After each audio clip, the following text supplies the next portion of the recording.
Welcome. In front of me I have General Mobile GM5 Plus, and I'll show you how to enable the Do Not Disturb mode. So you can pull out the notification bar, and from there you will see the Do Not Disturb right here. So just hold it. You can also tap it to enable it right at the spot, but then it won't, you will have to turn it off also manually. Well, when you hold it, you can go to the settings and add your own rules. So for instance, I have one right here set, the A, which you basically just tap on make new one. And from here you can go and basically customize it to the way you like it. So select days you want it to be affected in. At the moment it's all week. Then also time it starts. So 10, let's make it AM and make it till then 8 p.m.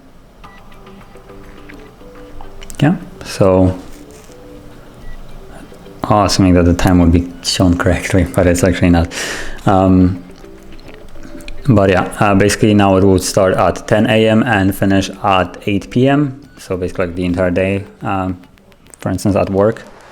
And you can also set the priority to when you're allowed to be disturbed. It's priority only, alarm only, or total silence, which priority only can set what it means.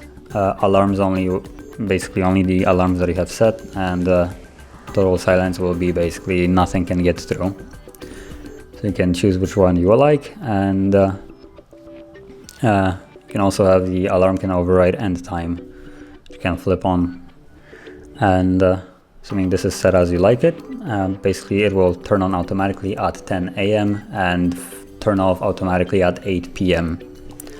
And priority only allowance you can set here how it affects. So you can choose messages and calls, how they're affected. So messages from anyone, calls and contacts or favorites, none, and calls have the same options. And whatever you choose here will be affected then in priority only option. So this is how you enable Do Not Disturb mode, and if you found this video helpful, don't forget to hit like, subscribe, and thank you for watching.